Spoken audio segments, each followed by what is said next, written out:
الفقرة لليوم هي أننا لدينا جدول، وهذا الجدول عندما تتحقق فيه شروط معينة في التسجيل يتلون السطر بالكامل.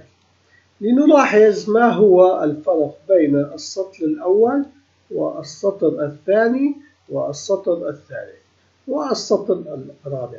نلاحظ أن الخلية الموجودة في السطر الأول تشابه الخلية الموجودة في السطر الثاني.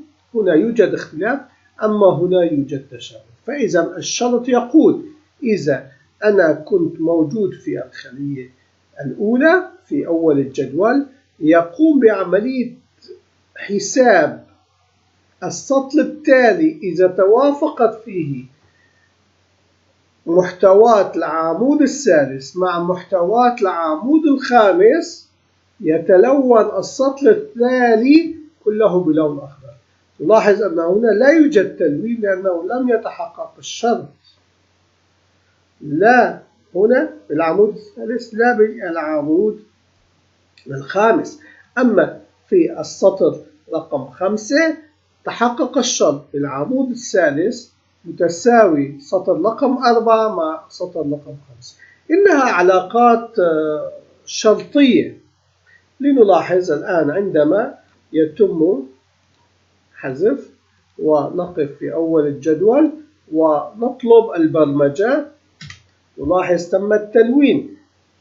أما عندما نزيل الخلفية ونغير محتوات الخلية ونطلب البرمجة لقد تلونت. لماذا لم تتلون هنا؟ لأن العمود الثالث توافق أما العمود الخامس لم يتوافق. لكي نضعه متوافق نرى التغييرات الآن. الآن أصبح التوافق في مجال جديد في سطر جديد لأننا تم تغيير البيانات. عندما نطلب التراجع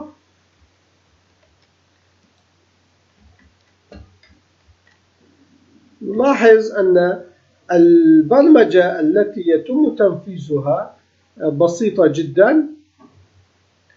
تقول أن الخلية التي أنا أقف عندها يعرف هذا المتغير، هذا المتحول اسمه X رقم السطر، وهنا المتغير الثاني يضيف رقم 1 على رقم السطر، وتبدأ الحلقة وتبدأ حلقة التحقق من الصحة أن تقول أن الخلية التي أنا أقف عليها العمود الثالث منها قيمته إذا لم تكن فارغة تنتقل إلى حلقة داخلية، وتقول أن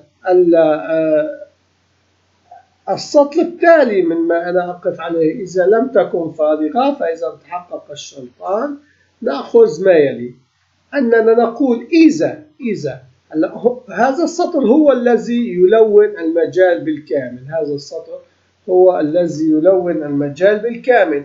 أما هو عندما يتحقق الشرط الأول AND والشرط الثاني. فإذا ما هو الشرط الأول؟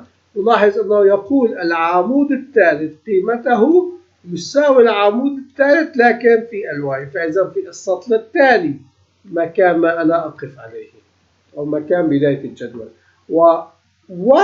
يجب أن يتحقق الشرط الثاني مع هذا الشرط إذا كان محتوات العمود الخامس كقيمته تساوي محتوات العمود الخامس لكن في السطر التالي، السطر الذي يلي هذا السطر.